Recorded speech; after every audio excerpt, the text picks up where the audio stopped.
Behold, the bridegroom cometh in the middle of the night, and blessed is that servant whom he shall find watching. But heedless be the one who he shall find.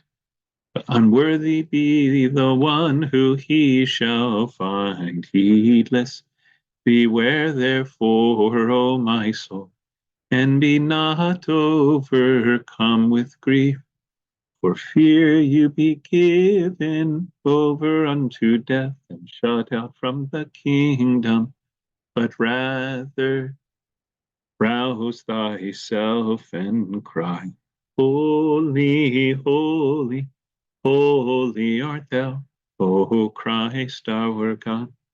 Through the Theotokos, have mercy on us. Lord, we thank you for this evening. We thank you for your unusual means of wedding us to yourself as our bridegroom through the trial that you underwent and the sleepless night that you had, that we remember each and every great and holy week, but each and every night in the midnight service with this hymn.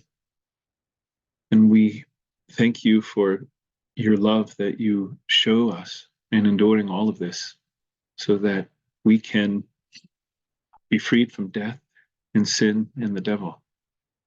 Bless our study tonight. Help us to understand the words of Presbytera Jeannie Constantino. We also raise up to you the soul of your servant, Edward, the father of Father Timothy Hatziniki, who was just visiting with us on the Sunday of Orthodoxy, and all those whom we call to mind tonight, for your holy name, always to the ages of ages. Amen. Hello, Maria. How are you doing? At my age, I more day, Father, so thanks be to God. And I was at the Cross Chapel in the morning. I prayed for you. Thank you for your whole for us, Father. Thank you so much, Maria. It means so much to me when I know that you've gone there and prayed for us. Almost as much as when you go to the Holy Sepulchre and pray for us. It's my new Holy Land now, the Holy Hill. Yeah, when you can't get to the Holy Mountain or the Mount Zion, we get to the Holy Hill. So here we are, chapter 17, the Roman trial. Let's just jump right in. The first subheading is Jesus appears before Pilate. Some of these are rather short, so my thought is maybe let's read a little bit. Do we have anybody who would like to just start reading right from the beginning here? Demetria, do you have it right there in front of you? Did you say 17, Father? It's chapter 17, page 158. Yeah, I know in the email that I sent out, I said chapter 16, but then I realized when I looked again that we had pretty much finished up chapter 16. So.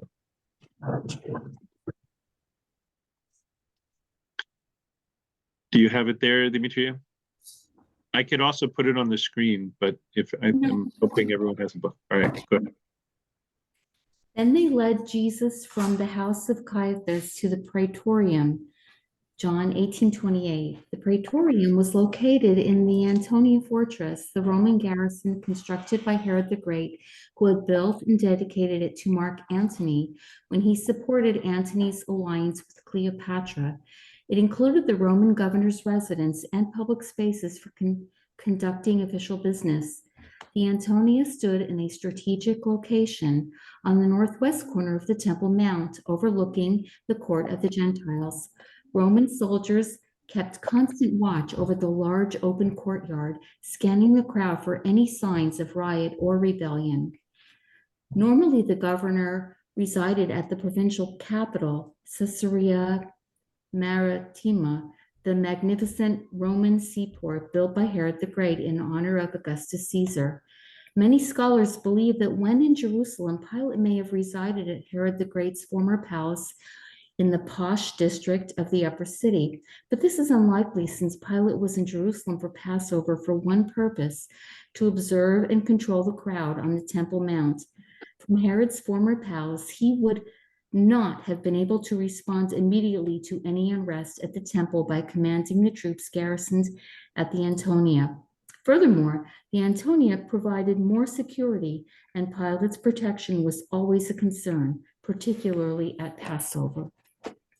And I love how she just fills in so much of the, what the Gospels leave out because it's not essential, but we can just see the stage, all being set, and in this whole chapter, how much it helps us to appreciate all that was happening kind of behind the scenes, but that was still determining how and the manner, if and how and the manner of Jesus's crucifixion, but also of our salvation. So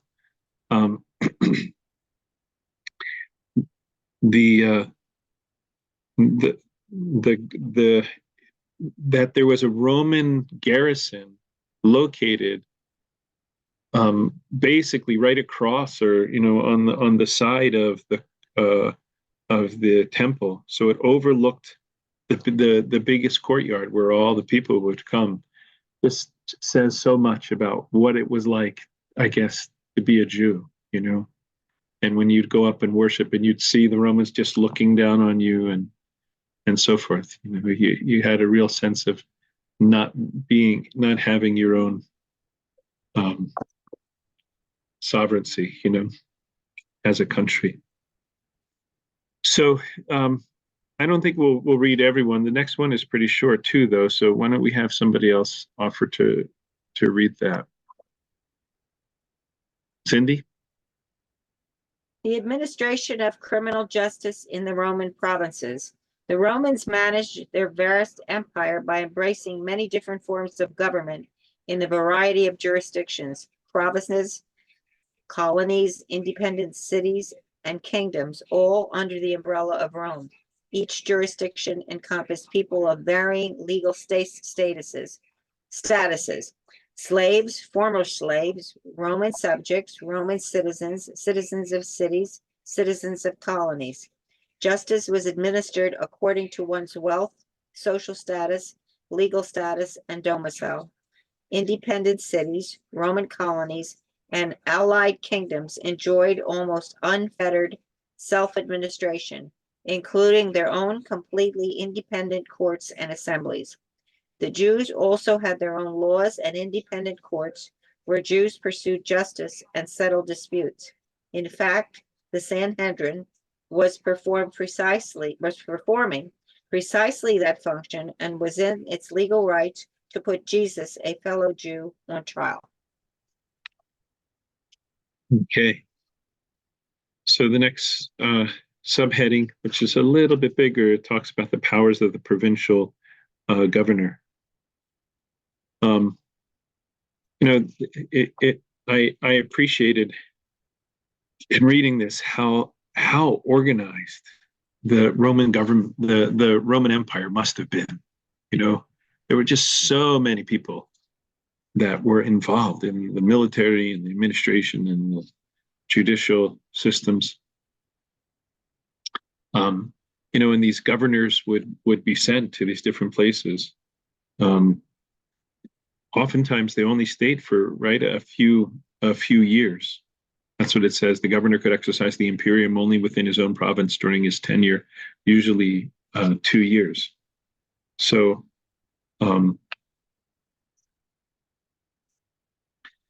he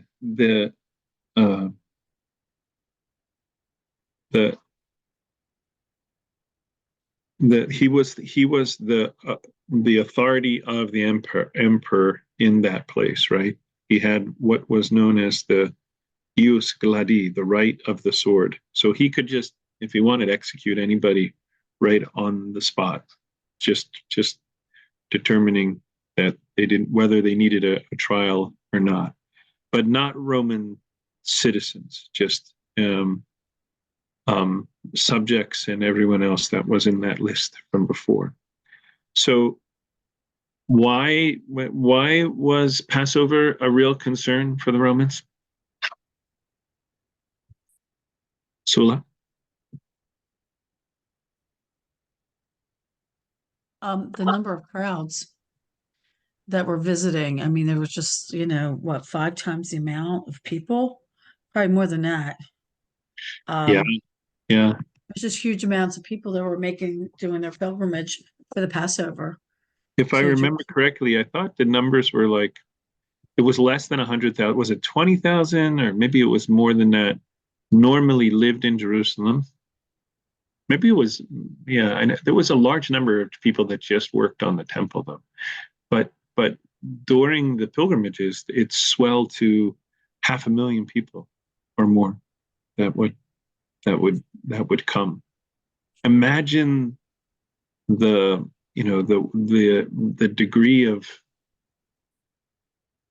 organization that was needed and space, and where all of these people were going to stay for the feast when they came in.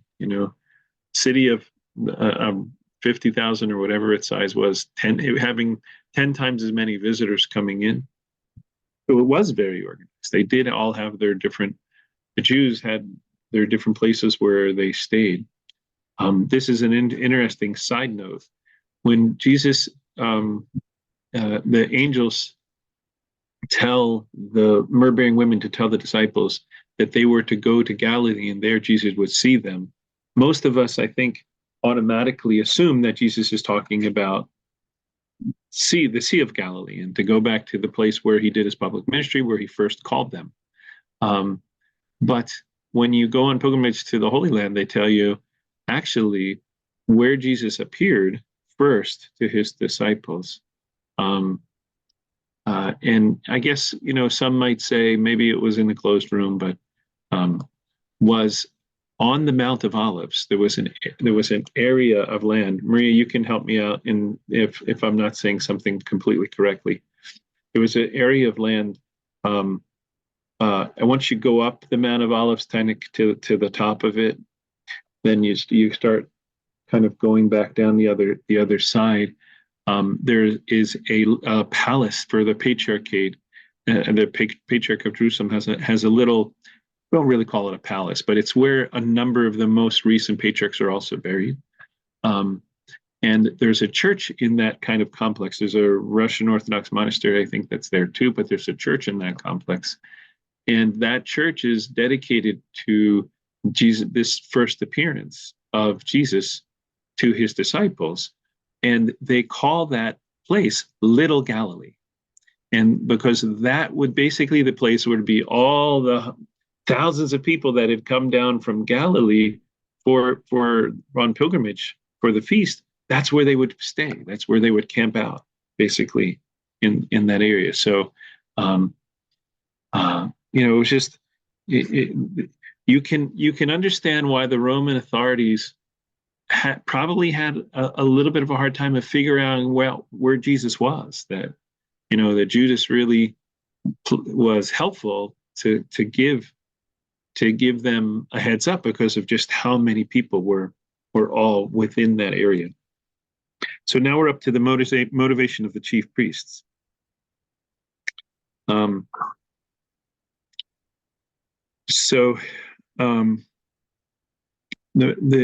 chief priests didn't answer because it was Passover, but they did hold on to Jesus all night.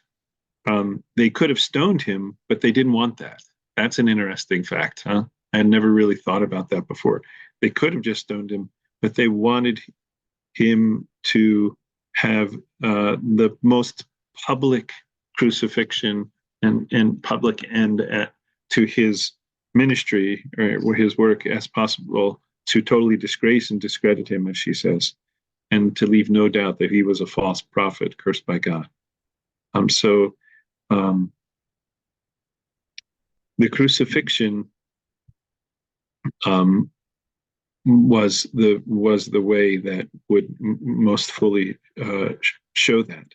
Another interesting thing, right, was that the Roman workday began at 6 a.m, right? So it was very convenient that the members of the Sanhedrin could go and contact the Roman authorities very early in the morning, and to bring Jesus there, right?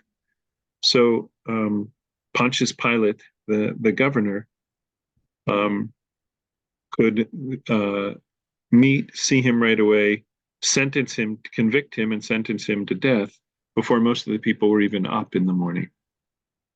But the Sanhedrin couldn't themselves go into the Roman praetorium and into the Roman garrison, because that would be considered making themselves ritually unclean, and they wouldn't be able to then celebrate and eat the Passover.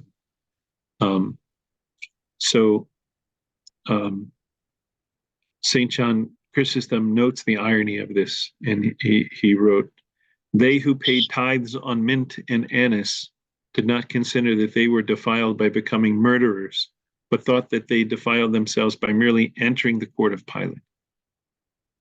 Pilate would have to go outside to meet the Sanhedrin delegation while Jesus remained inside the praetorium. The Sanhedrin authorities could not hear Jesus's conversations with Pilate. Now we move on to Pontius Pilate, maybe one of the most, if not the most, infamous person in history, right? Not because he was, let's say, the worst person in history, but because of his fame, or rather his infamy, is that he is the one associated with the sentencing. And even though he washed his hands of it ceremoniously, he still gave his nod of approval to the crucifixion of Christ. And Pontius Pilate was a very successful governor, right? He served not just a 2-year term, but he served 5 2-year terms, which meant that he probably at that point had already acquired wealth and a lot of, by the bribes that people would pay him, and the different his peddling of his influence and his power. But he had made some mistakes. It talks about this on page 164.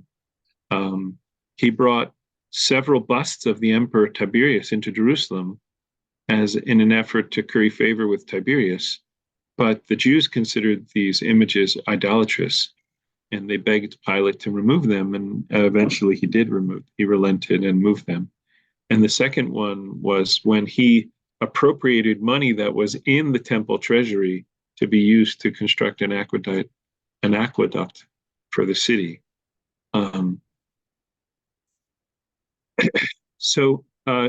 During that period of time, he had clearly come to know all the high priests and their family, Caiaphas, right, and his sons, who had all been high priests after he was, and now his son-in-law Annas, who was the high priest for this period of time.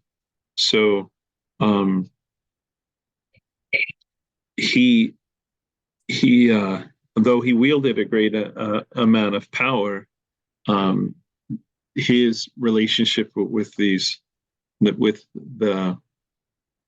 what do we call it, the ruling priestly class of the Jews there made this whole transaction of determining and having Jesus crucified,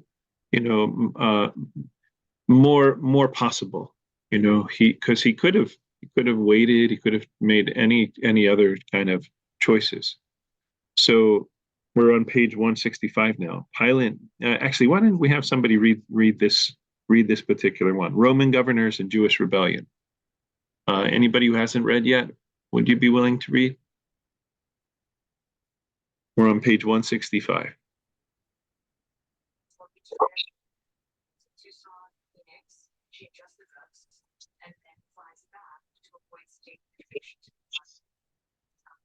Who's this? Who's speaking? We're hearing somebody, but I'm not quite certain if you were doing the reading or something else. Sula, do you want to read for us? Can you read for us, please? Okay, so Pilate went out to them and said, "What accusation do you bring against this man?" John 18:29. Pilate's question proves that this was the first time he has seen or heard of Jesus. Some New Testament scholars have claimed that the Gospels are not truthful because they depict Pilate as reluctant to execute Jesus, and this could not possibly be true. They said that Pilate must have already heard about Jesus and considered him a threat. They alleged that the evangelists were trying to curry favor with the Roman state and place responsibility for Jesus' death on the Jews by highlighting Pilate's reluctance to execute Jesus. To support this theory, they pointed to Jewish revolutionaries who had revolted against Rome and had received swift and violent Roman justice. A few revolutionaries attempted to lead revolts against Rome in the 1st century, 3 after the death of Herod the Great in 4 BC. Judas, the son of Achazias, Simon, a former slave, and Rongus, the shepherd, and Judas the Galilean in AD 6.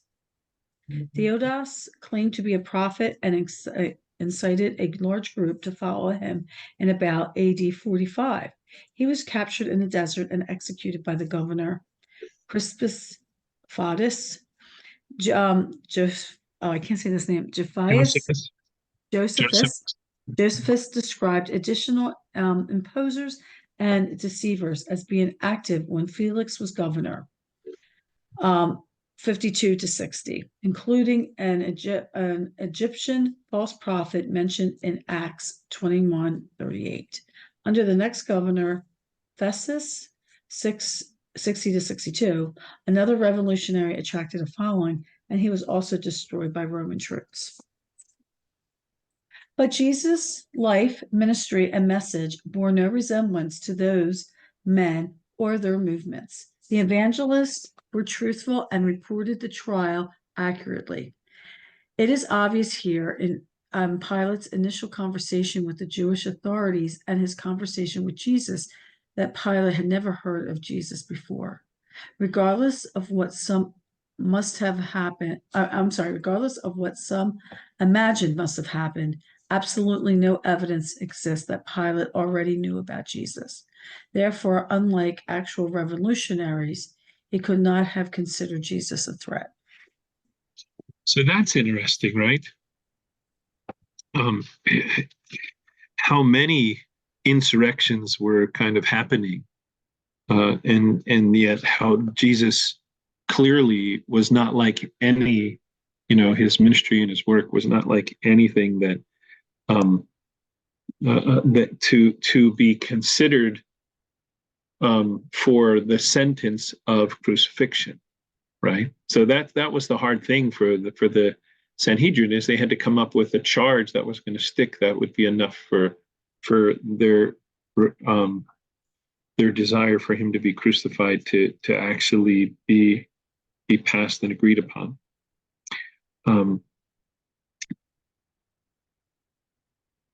So some of the other differences we see, along with Pilate having no real knowledge of Jesus before, because he was just a preaching rabbi. Even if maybe Pilate had heard about the crowds or something, there wouldn't have been any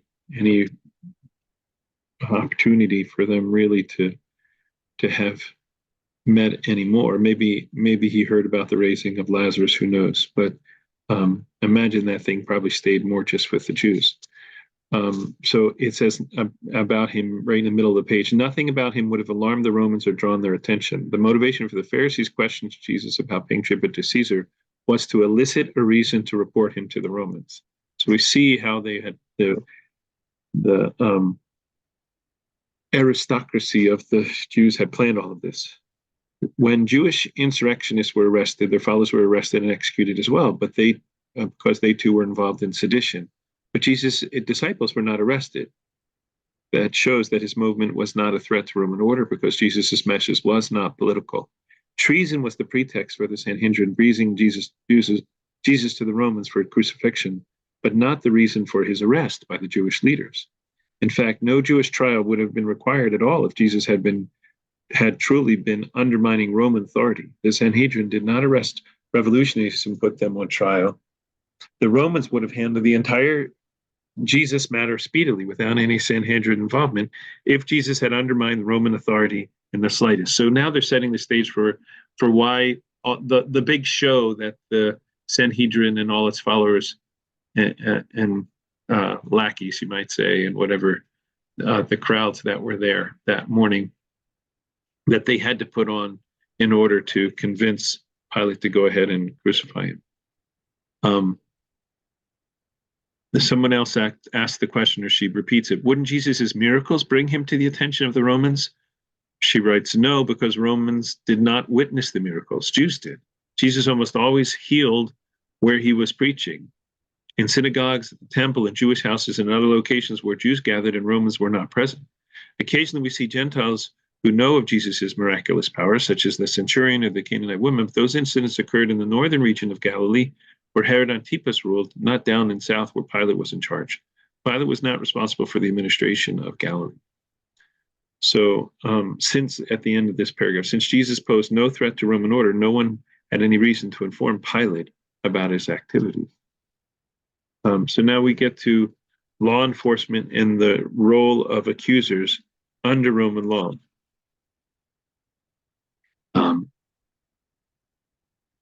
So the question that Pilate asks is, what accusation do you bring against this man? What's his crime? They answered him, if this man were not an evildoer, we would not have handed him over.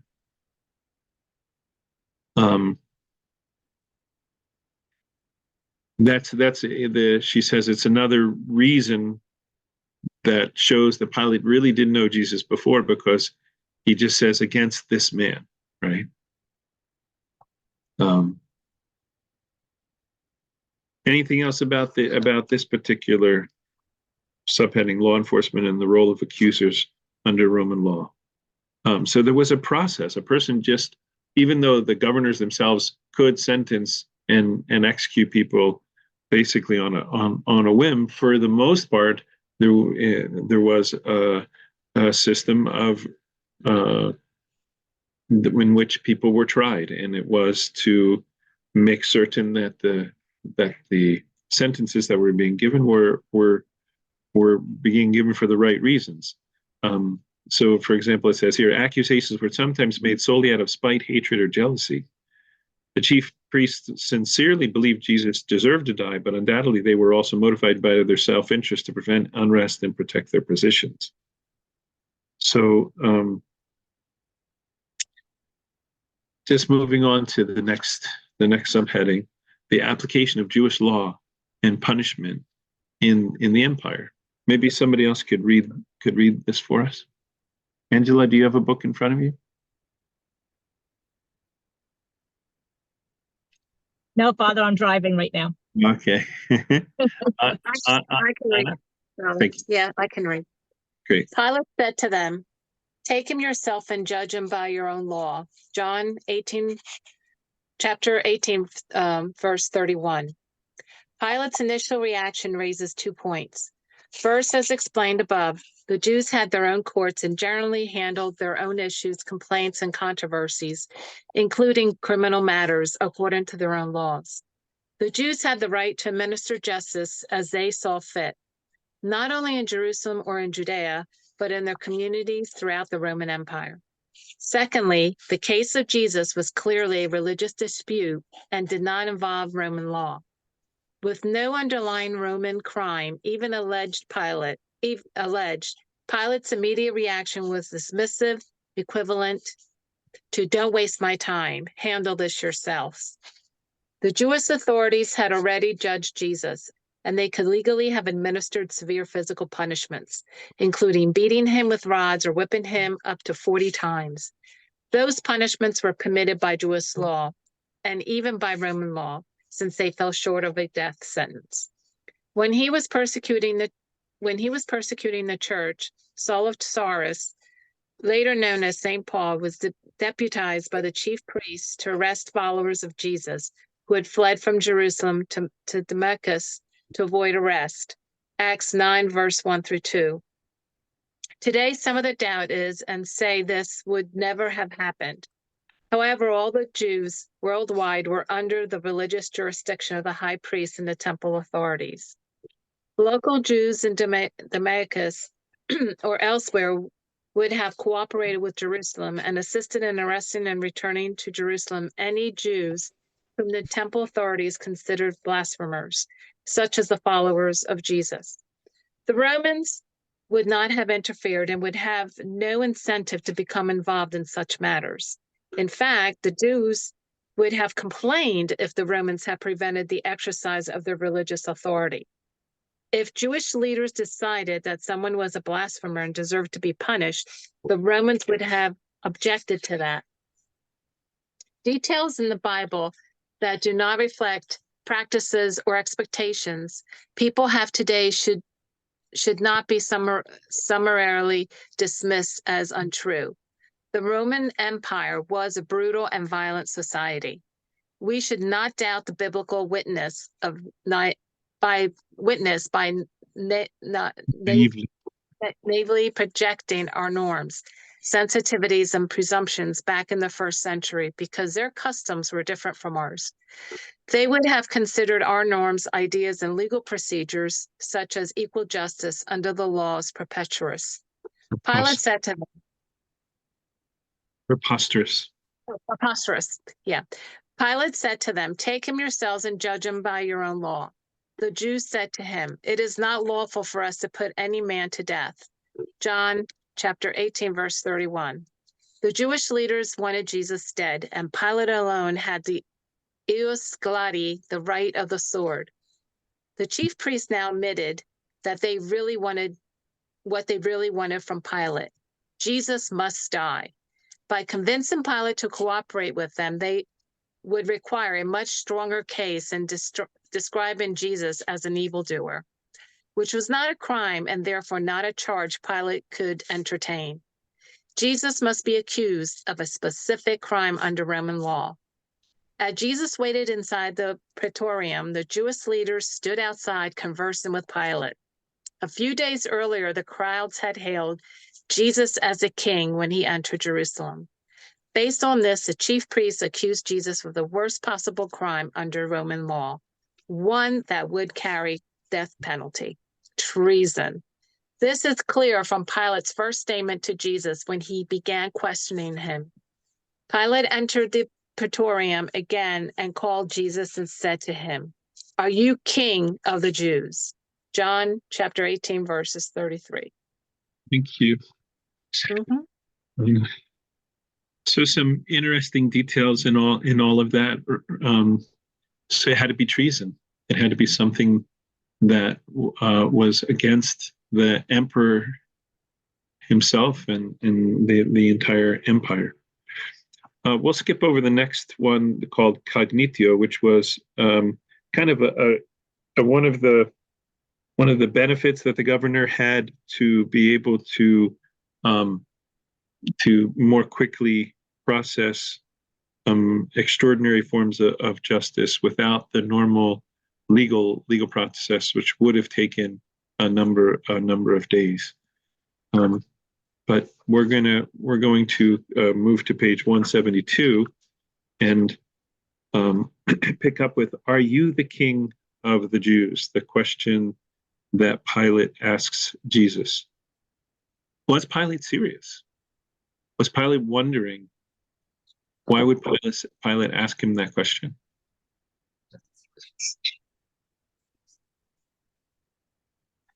He knew who was, who King Herod was.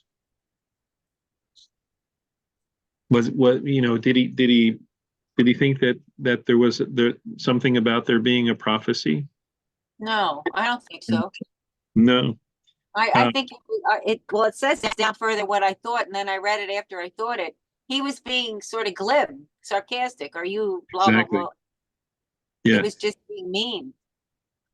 I think we could reread that line a little bit more like, are you the king of the Jews? You know, look at you. Some king, right? Jesus was a poor itinerant preacher who was clearly not claiming kingship. But Jesus answered in a very in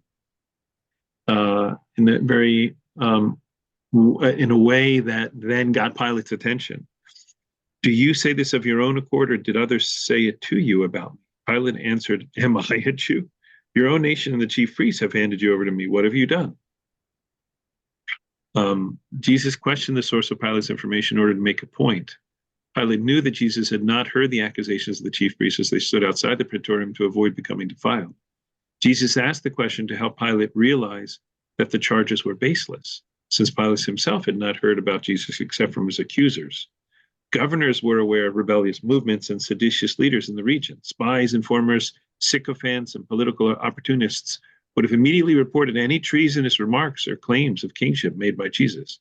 But this new accusation of treason had been concocted by the Jewish authorities to ensure the death penalty, since the weak evildoer charge had failed. By his question, Jesus demonstrated the lack of evidence against him.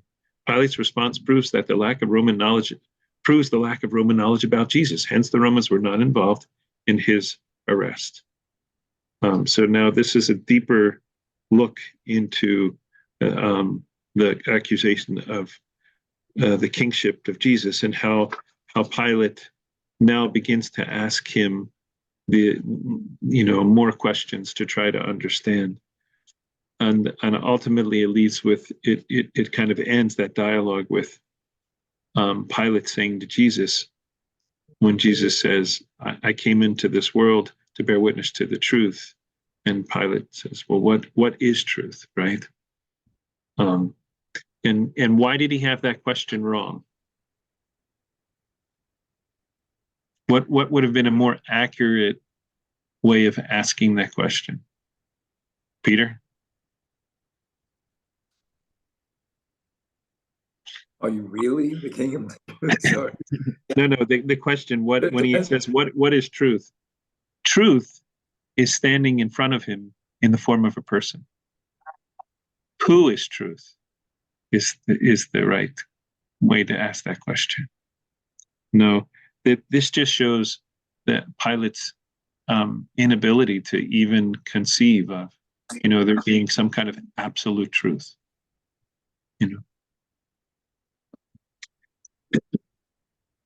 This statement could have just as easily been made by a wandering Greek philosopher. Itinerant philosophers had become a growing presence in the Roman Empire during the first century and part of an unstructured and unfocused movement of truth seekers. Pilate's reply, what is truth, suggests that he saw Jesus as one of these itinerant philosophers, right?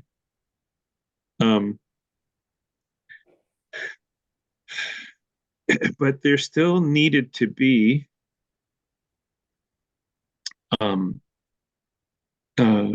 witnesses in order for the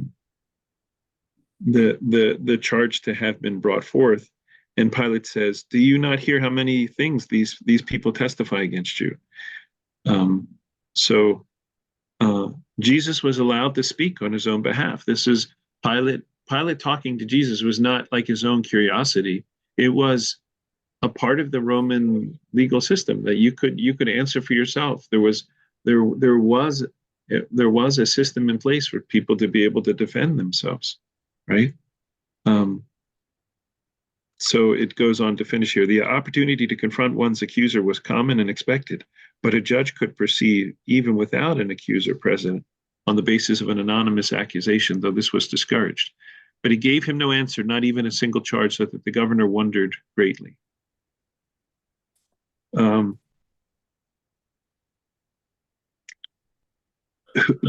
next sub, any questions about that?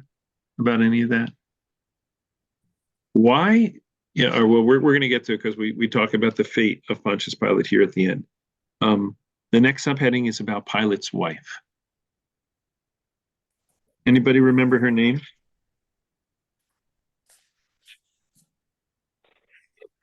Procla. When you go to the Church of the Holy Apostles in Capernaum, that is built on the location of where Jesus healed the paralytic that was brought to the church by the four friends. And you look up in just above the choros, the center part of the nave, onto the wall on the right-hand side, there's an icon of Saint Procla in that particular church, and also many icons of more local saints, right? So Pilate's wife not only becomes a Christian, but she is listed among the saints in the Orthodox Church.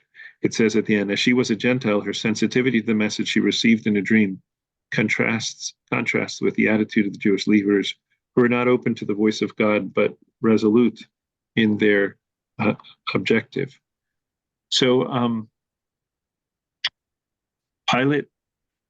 maybe Pilate should have listened to his wife, huh? There's a lesson for all of us gentlemen.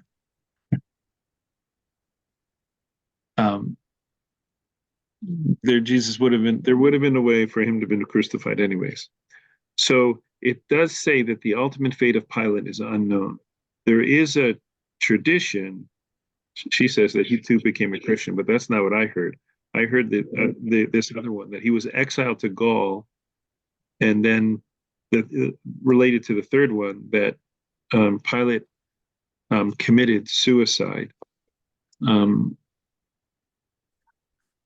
Eusebius writes in the 4th century, no earlier church tradition mentions a suicide, and even Eusebius is doubtful about it. So this person who ultimately bears the responsibility of Jesus's crucifixion, that in the creed we say, crucified under Pontius Pilate, right? He suffered and was buried. Why did we put Pontius Pilate in the creed? Why would we do something like that? The rest of the creed is about what we believe in the statements of faith, and then right smack in kind of the middle of the creed, at least in the middle of the articles having to do with Jesus, they were mentioning Pontius Pilate. Yes. I think it's because he had the ultimate authority over his life. You know, he was the only one that could make the decision whether he lives or dies. And I wanted to go back to real quick back to Claudia. Before we go back to Claudia, I think there's another reason, right? And that at least the way it's been explained to me. Go ahead, Jean. See if you got it. Possibly. Well, just like this author does so well, it grounds it in history. It just, it's like a point of reality. Like here, go check your history. Here's the point. Yeah, kind of like Luke's gospel. He mentions who's governor, who's doing this, who's doing that. Who's the high priest. All of these things, because this is all historical reality. This is all recorded history, and exactly, it's by listing Pontius Pilate, that the main reason to list in the creed. Remember, the purpose of the creed is to undergird the truth that we believe as Christians and as Orthodox Christians, that Jesus truly came into the world. So mentioning Pontius Pilate is certainly a way to do that. All right, Sula, we'll go back to your question now. Well, it's not a question. It's just something that she didn't put into the book. She talks about Pilate's fate, but we venerate Pilate's wife, Claudia, as I'm sorry, I just referred to her as Claudia. It's just easier for me. As an Orthodox saint. Right, Father? Yeah, well, I had just said that a little bit earlier. Procla, though. Procla Claudia. Okay, so that was maybe it was like She had two names, Procla Claudia. Yes, she and you wonder like what kind of conversation they had after the fact, but now first, before he ultimately is going to be sentenced to his crucifixion, he is sent over to Herod. So we're moving on to chapter 18. Why Herod? Because he was in charge of the part of the country that Jesus was associated with. I mean, in other words, Herod ruled a certain part of Judea, and Pilate was in charge of a different part, right? Yeah, that's exactly right. This Herod was the same one who married Herod Antipas, not Herod the Great, was the son of Herod the Great. He married his brother's wife, his brother Philip's wife, Herodias, whom John denounced that marriage as incestuous, violation of Jewish law. And ultimately, Herod has that infamous birthday party, and Salome, Herodias' daughter, dances, and he promises her half the kingdom because he's so taken with her moves on the dance floor. And then he ends up regretting it, but having John the Baptist beheaded. So Father, is this Herod the son of or grandson of the Herod that created that caused the slaughter of the innocents when Jesus was born? The son. So Herod, that was Herod the Great. Okay. That was Herod the Great. And this is his son, Herod Antipas. Okay. And Herod Antipas wasn't really a great guy either. He had some other dealings with other family members. I'm not quite seeing it in here, but if I remember correctly, it says all kings in the empire were puppet kings, right? The first Herod the Great, had been recognized as king of the Jews by the Romans in 37 BC, even though he was not a Jewish at all, but hailed from Idumea, a tribal kingdom south of Judea. The Romans were unconcerned that Herod the Great was not of Jewish ancestry. Their goal was order and stability. All kings in the empire were puppet kings, or client kings, appointed and ultimately controlled by Rome. Herod the Great was survived by 3 sons, and the name of Herod became a title for all the kings who were his descendants, including the son who ruled Galilee at this time, Herod Antipas.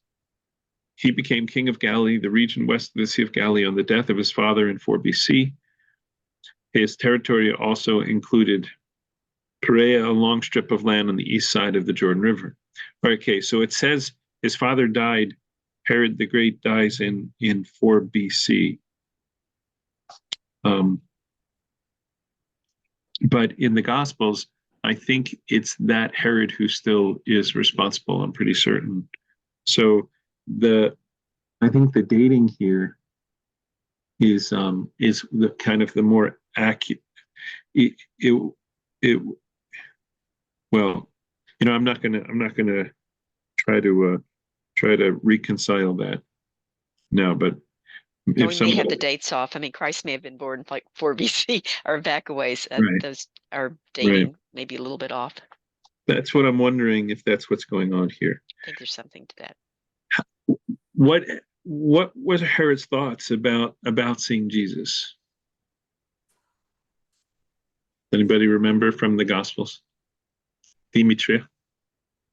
You wanted to see Jesus do something cool, like a sign. He was aware that he was doing miracles, and he wanted to see a show, pretty much. Yeah. So he questioned Jesus for a while. Did Jesus give him any answer? No. Why would Jesus not answer anything that Herod asked him?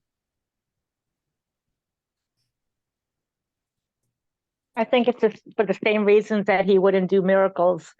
When the Pharisees asked that, it was more for entertainment as opposed to believing anything anyway. Like even if he did something, they wouldn't believe it. So Pilate basically is pushing him off on Herod, knowing that the Jewish authorities want him to be executed. And he's kind of reluctant because he doesn't really see a crime in him of treason that fits the bill for that sentence.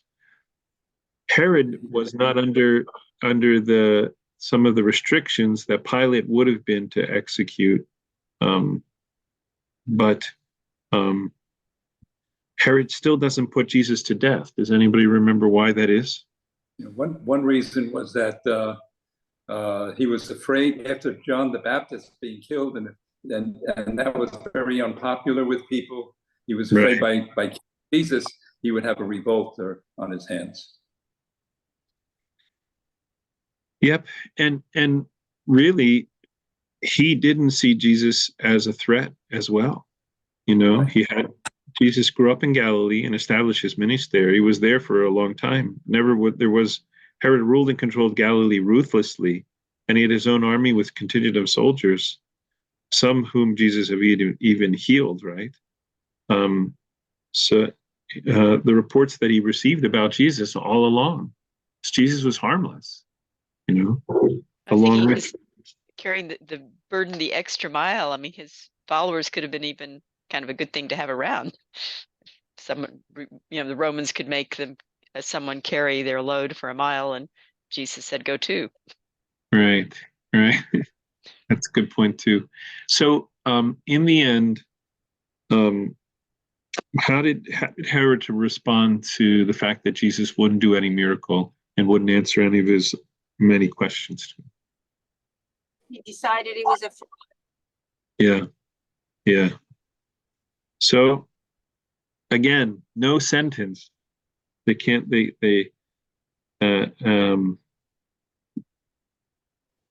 can't yet get anyone to do what they wanted it to be done to him. So now we're up to chapter 19. Where are we? 7:59. I know we're doing pretty good.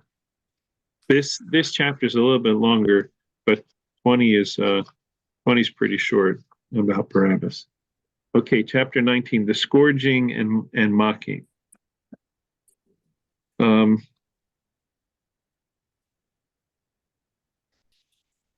This is pretty. This is the real nitty gritty stuff. What's the word? This is the hardest stuff. This is the Passion of Christ stuff now that we're getting into, like the movie. I mean, but it's good for us to read it. So somebody else who has a book in front of them maybe want to read this passage.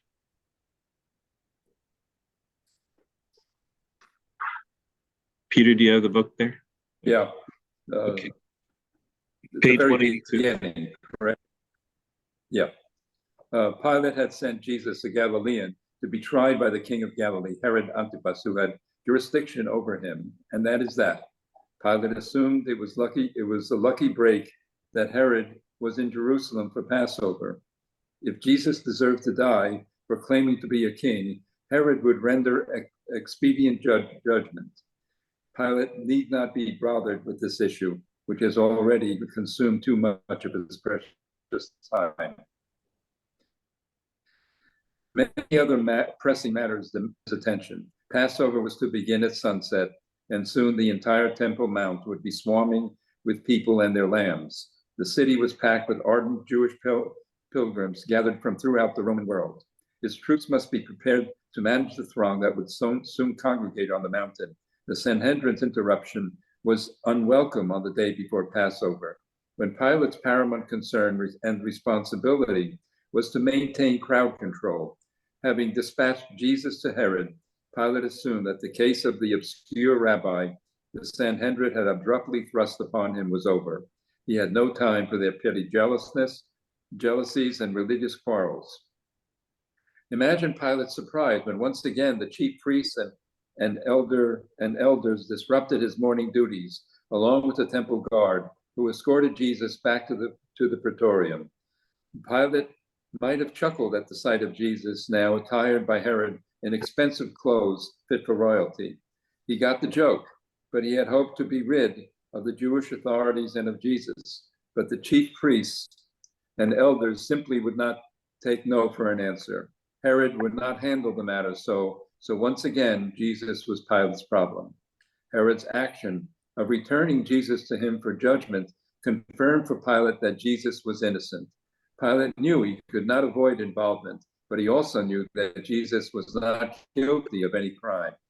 He had already expressed that 3 times, but the Jewish authorities wanted Jesus dead.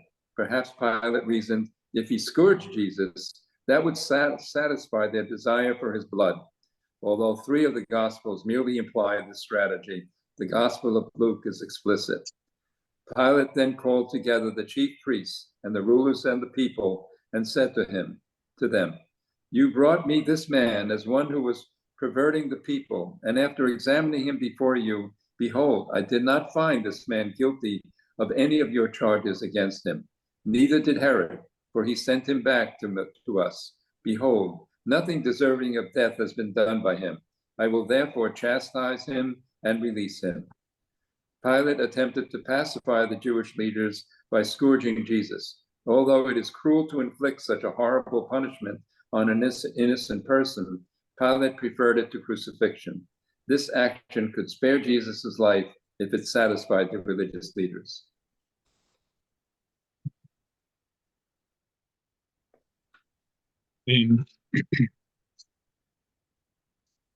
So when we read these Gospels, particularly on during Holy Week, sometimes we don't really see some of this intrigue, right? We don't really get and understand until she spells it out like this, how and all it does is just prolong the Lord's passion, right? And prolong everything that he has to, that more and more things being kind of done to him in the mocking and all of this. But even to this point, it's not yet, certain that Jesus is going to be crucified. And the scourging was in a way the substitute for crucifixion. Just let him be scourged, let him look like he's not going to be doing anything else soon, and let that be that. Just because of the sake of time, I think we'll skip over some of the scourging. I think we all are aware. It does say a scourging could be administered simply to punish an accused or give him a warning, but scourging always accompanied crucifixion as a precursor to the execution itself. Crucifixion was a slow form of death that involved very little bloodletting. Scourging inflicted tremendous pain and led to a more rapid death from the loss of blood and the shock to the body. So in this case, this scourging was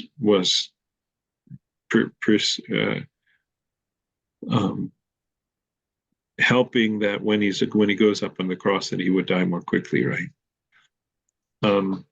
Whipping and scourging are not the same things, right? A whip was just a strip of leather that maybe had a single smooth, or that made a single smooth wound, like a ribbon across someone's back. Scourging was, next to the crucifixion, the most feared Roman form of punishment, because it was more brutal than a whip. It had strands of leather braided together, and on the strands it had metal balls attached at different lengths, and also, I guess, teeth or whatever that would be attached. So the whole purpose of it was to dig into a person's body. The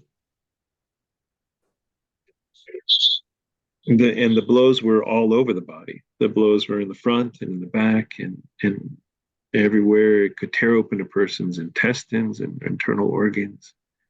It just made mincemeat, of whoever was scourged. I mean, I'm just getting emotional just reading through this again. What the Lord went through for us.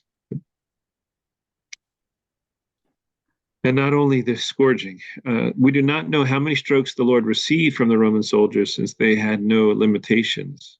Details in the gospel suggest that the scourging Christ received was severe, since he was unable to carry his cross to the site of execution, in spite of the fact that he was young, healthy, and strong.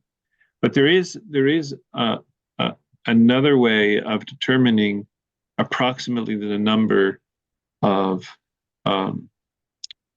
times he was scourged and how many scourge marks are on his body, and that is the Shroud of Turin. If we accept and believe that the Shroud of Turin was the cloth that he was wrapped in, scientists have been able to count because of the blood onto the shroud, and then how the image of Christ is left. That gives a general idea of the vicinity of where all of these scourges, these pockmarks happened.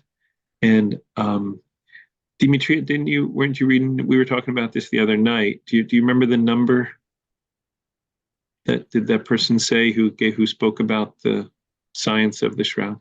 I don't remember the exact number, Father, but what he did, the person that we were watching, what he did say that I didn't read about with Dr. Jeannie was that this man also felt, by looking at the Shroud of Turin, that when Jesus tripped, he dislocated his right shoulder because there was some kind of a blood something on the right shoulder. So his shoulder was dislocated. And that's why they asked that other man to carry the cross, because Jesus was incapable of carrying it at that point. Yeah. Thank you for sharing that. So if I remember correctly, it was either in the high 100s or maybe even more than that, of the pockmarks of the metal.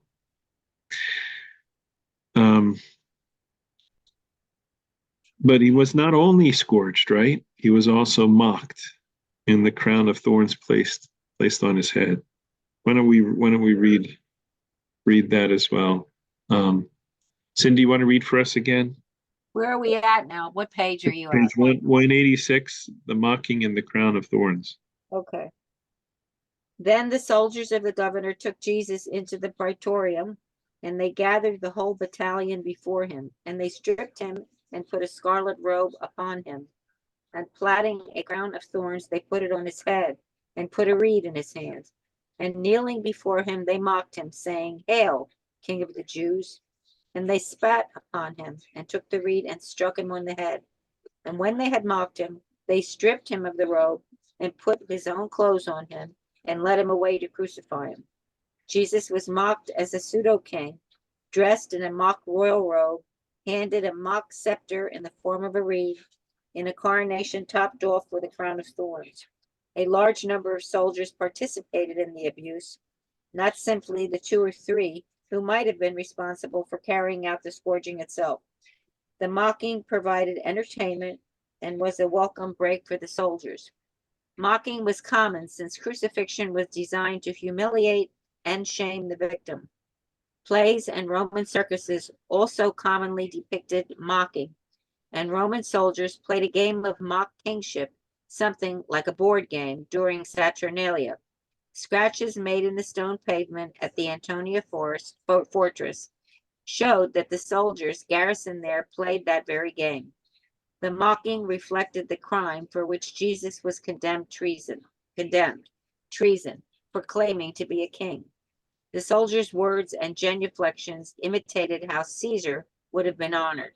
The mockery was also fulfillment of prophecy. Isaiah refers to the mocked servant of the Lord, tolerating beating and spitting. I gave my back to scourges and my cheeks to blows. I hid not my face from the shame of the spittings. We can relate to the mocking since everyone has been maligned, unfairly used, treated with contempt or disrespect. But in ancient cultures, especially for the Romans, honor and glory were so highly valued that preserving personal honor and avoiding shame were considered more important than money and even more important than life itself. Better to die with honor than to live with shame. The humiliation that accompanied crucifixion was one of the primary reasons it served as a deterrent. People did not fear the pain alone. Well, so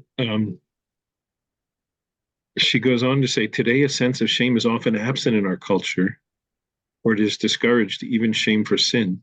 Today we consider it admirable and virtuous that Christ willingly suffered such humiliation.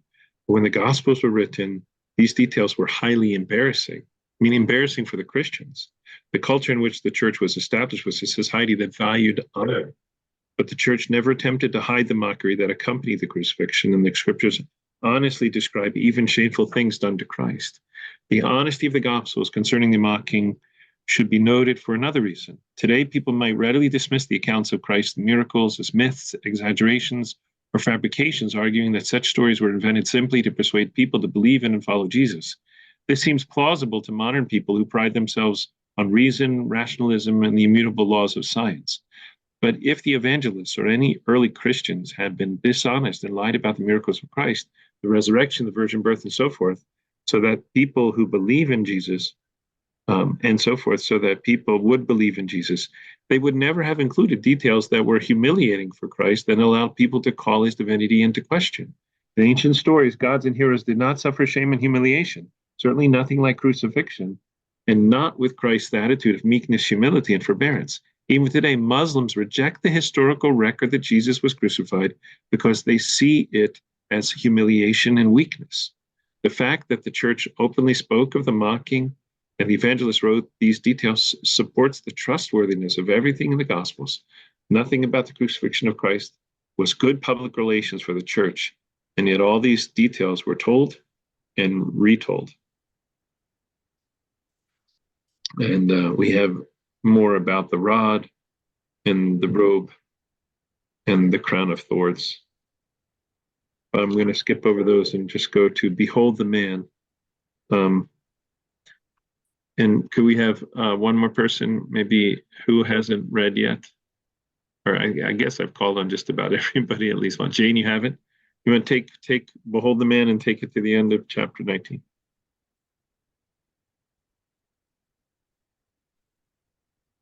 Jane, we're not hearing you for some reason. Oh, my microphone I had up. Sorry. Okay, sorry. Behold the man. Can you hear me now? Yep. After the scourging and the mocking by the soldiers, Jesus was returned to Pilate, who hoped that the sight of a bloody and battered Jesus would placate the Jewish leaders. Again, Pilate pronounced Jesus innocent of any crime. Pilate went out again and said to them, "See, I am bringing him out to you, that you may know that I find no crime in him." So Jesus came out wearing the crown of thorns and the purple robe. Pilate said to them, "Behold the man." John 19:4-5. "Behold the man," Pilate exclaimed, as if to say, "Look at him. Isn't this punishment enough for you?" By now, Jesus would have been a mass of blood with wounds on virtually every part of his body. Indeed, the bizarre and macabre scene defies adequate description. Jesus dripping blood, a spiky crown on his head, and draped in a blood-soaked robe. But the sight of Isaiah's prophesied suffering servant did not placate the Jewish leaders, but had the opposite effect from the one Pilate had intended. Rather than pacifying the chief priests and elders, the sight of Jesus, beaten, bloody, and now barely able to stand, seemed to fuel their hatred, contempt, and determination to kill him. When the chief priests and officers saw him, they cried out, "Crucify him, crucify him." Pilate said to them, "Take him yourselves and crucify him, for I find no crime in him." John 19:6. Pilate was disgusted at the reaction of the Jewish leaders. He knew that they did not have the legal right to crucify Jesus, and he was not giving them permission by saying, "Take him yourselves and crucify him." If that were the case, the Jewish leaders would have crucified him immediately. But instead, they continued to pressure Pilate. For a second time, Pilate proclaimed Jesus not guilty of any crime. By saying, "Take him yourselves and crucify him," Pilate expressed his frustration with them, as if to say, "He's not guilty, go away and don't bother me any further." But the Jewish leaders were relentless. Then Pilate thought of another way to release Jesus and extricate himself from this problem by offering clemency. It was Passover, and 2 prisoners were in Roman custody, Jesus and Barabbas. Okay. Interestingly, she doesn't go into much detail about the kind of theological significance of those words of Pilate.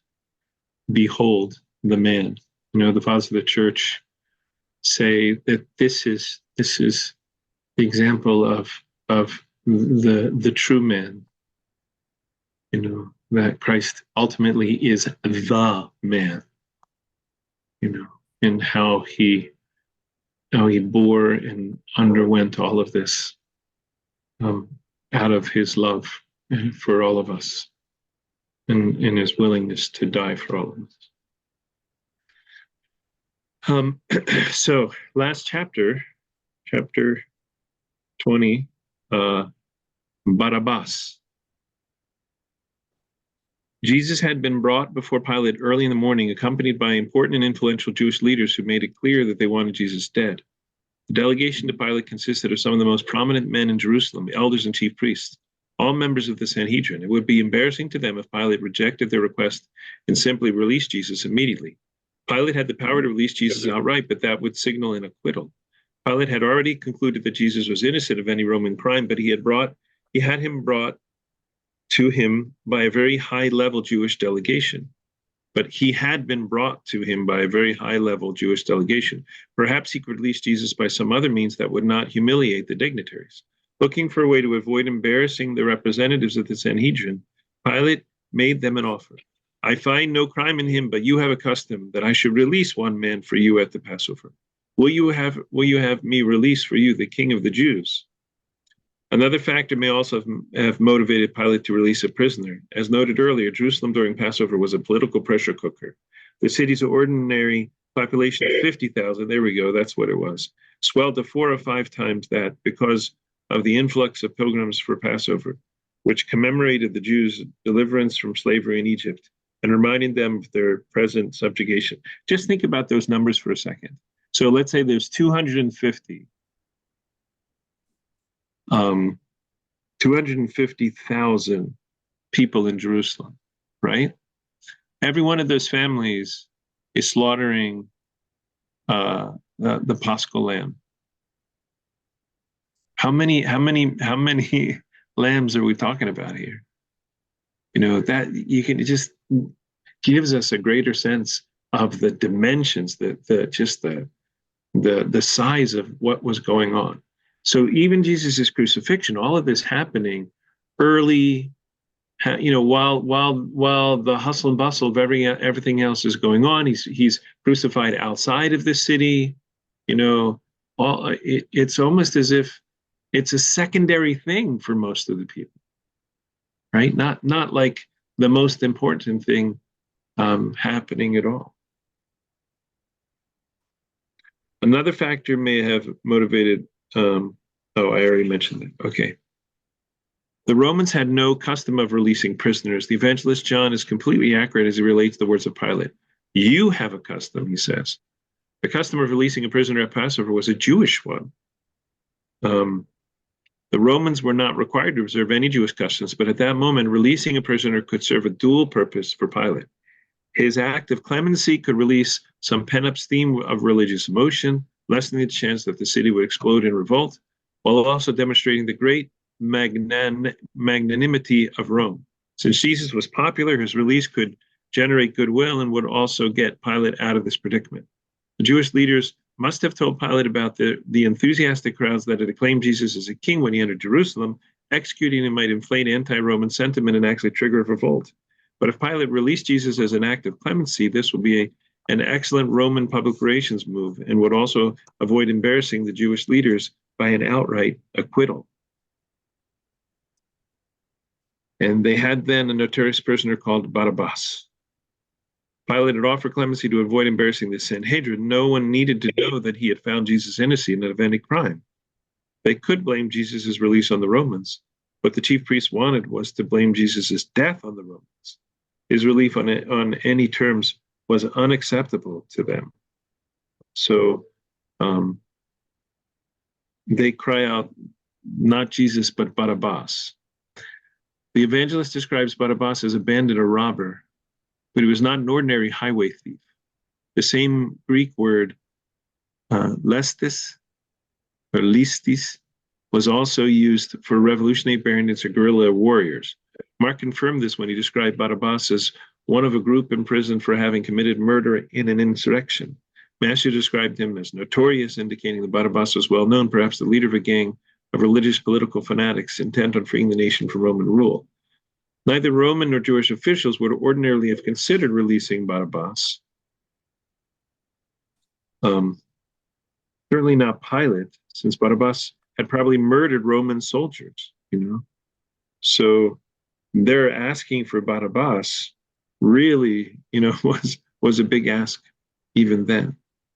So she talks about in the next page, 196 and 197, why the crowd asked for Barabbas. Not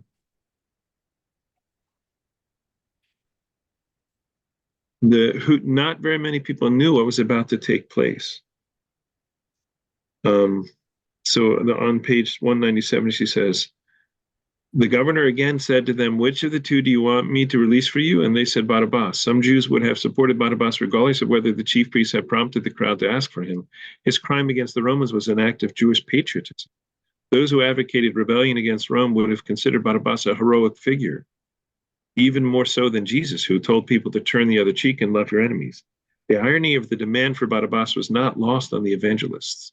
The Hebrew word bar means son, and Abba is the word for father. So Barabbas literally means son of the father.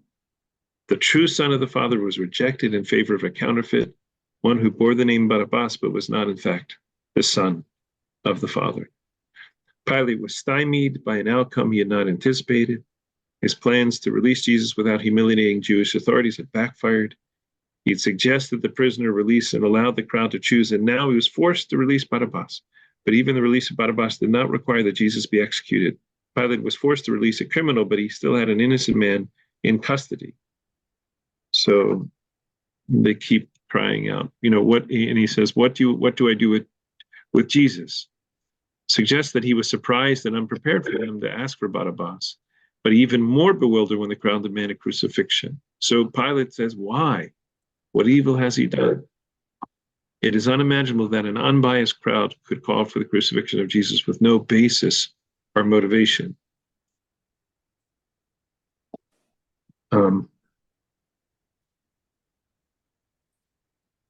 She talks about in the next paris down that, the people who are crying, crucify him, were not the same people that were saying, Hosanna, blessed is he who comes in the name of the Lord.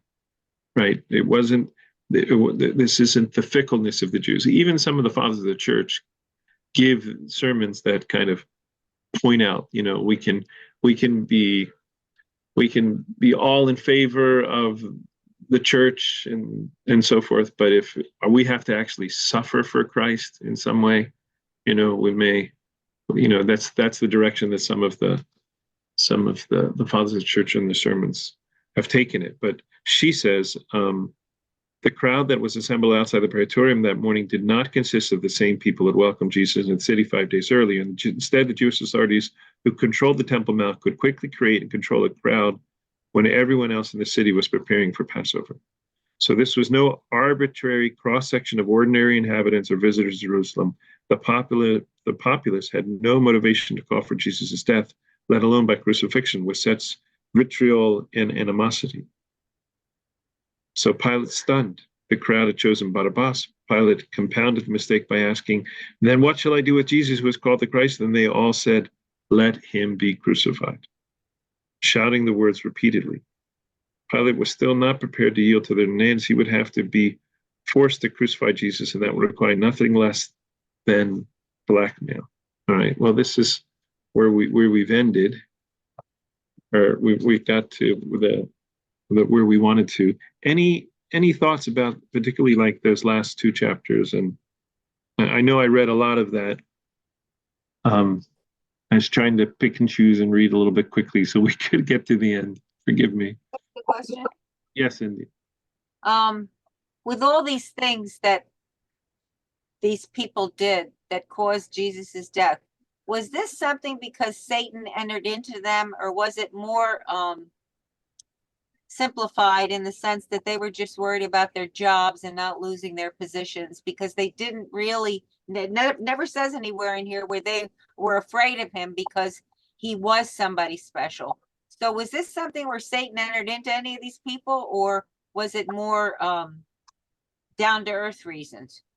There is a reference somewhere in the scripture that talks about Satan looking for an opportune moment and working the crowds. I forget. I think it's John's gospel that it says that. I don't remember exactly where, but I don't think it was the crowds. I think it has more to do with the religious authorities. That they were the ones that paid and goaded and cajoled and got the crowd to go along with them. Remember, they were the ones in control of the temple. So you're right. People probably went along with it just because, they were being asked to do this by their bosses.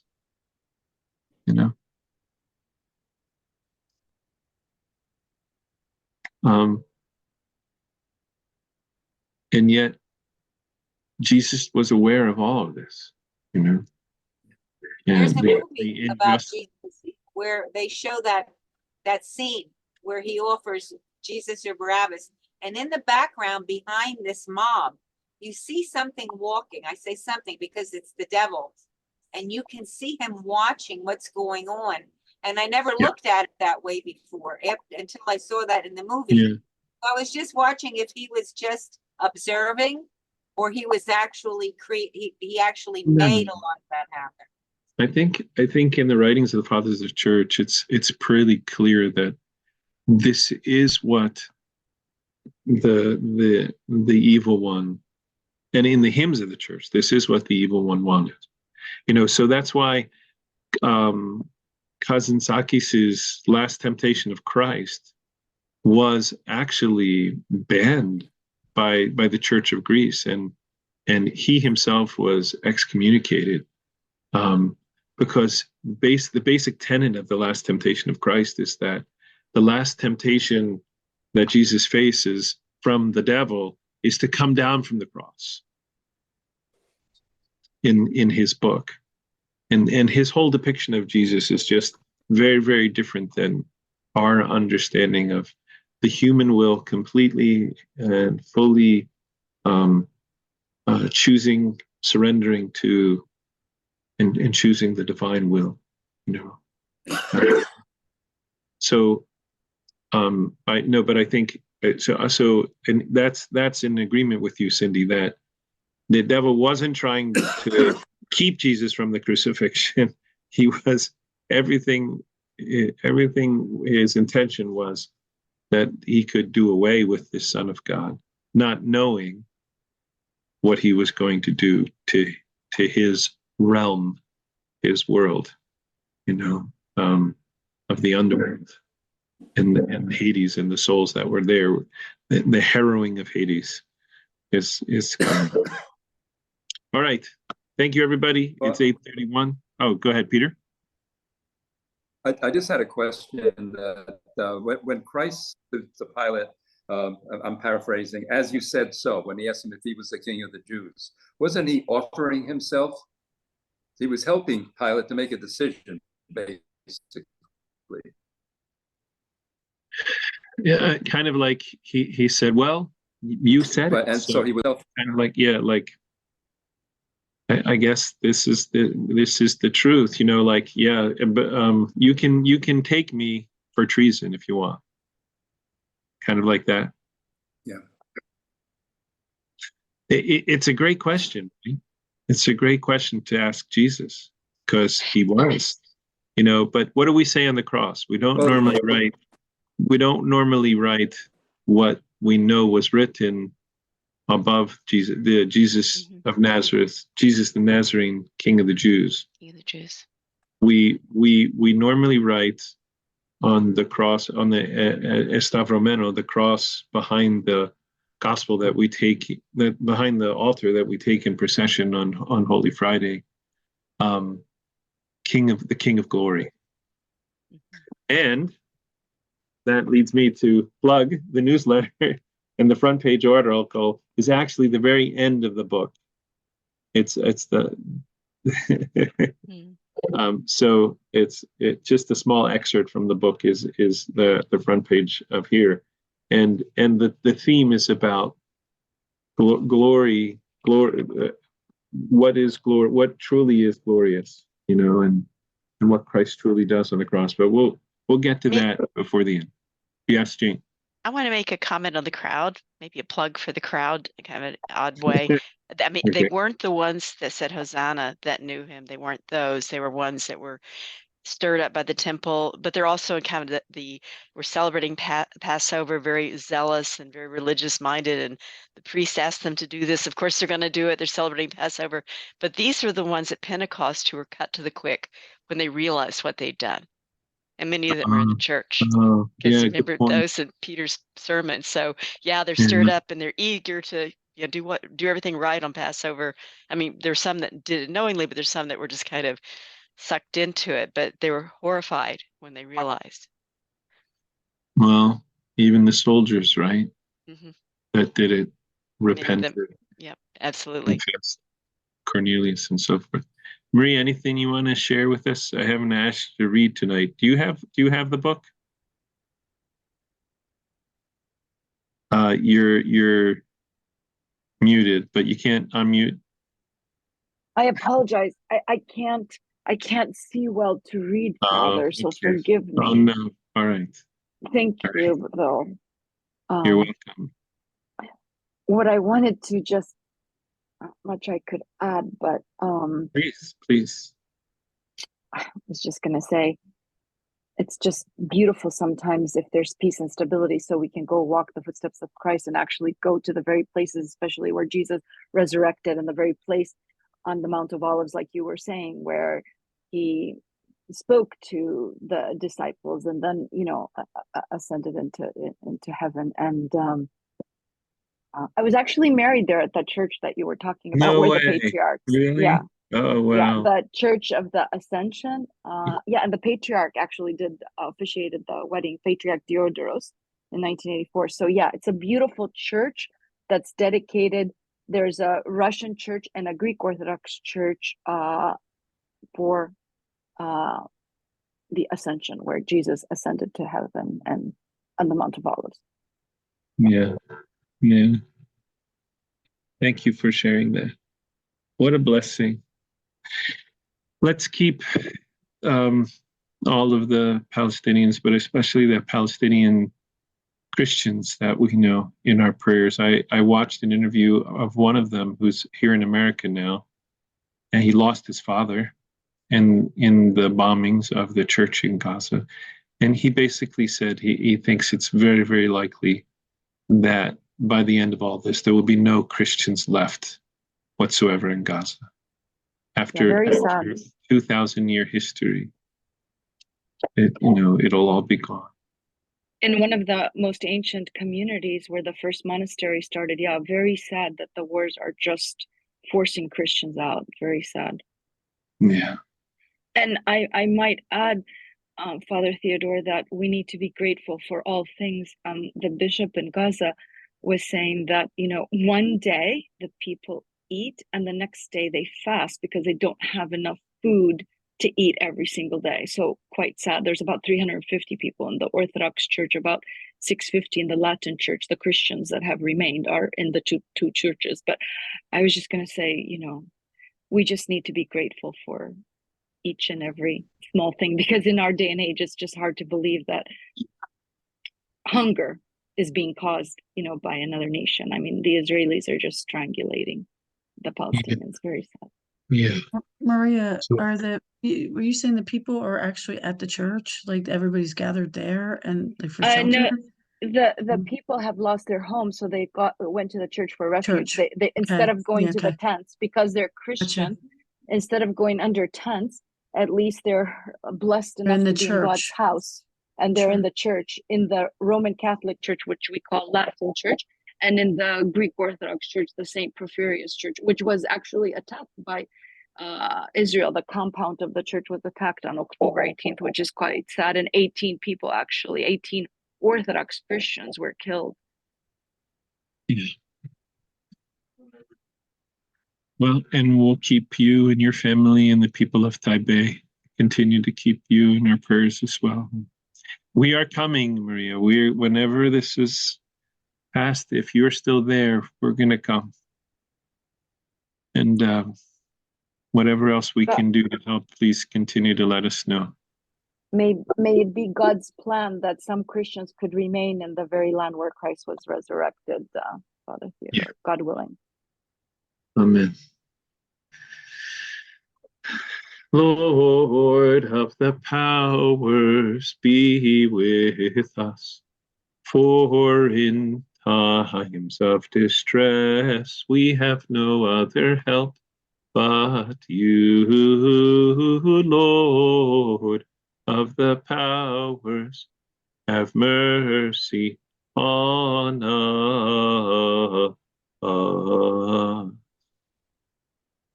Amen. Thank you, everybody. Thank you, Father. Good night, God everybody. grant you many Good night. years, Father Theodore. Everybody. Good Thank night. you. Thank you. Thank you, everyone.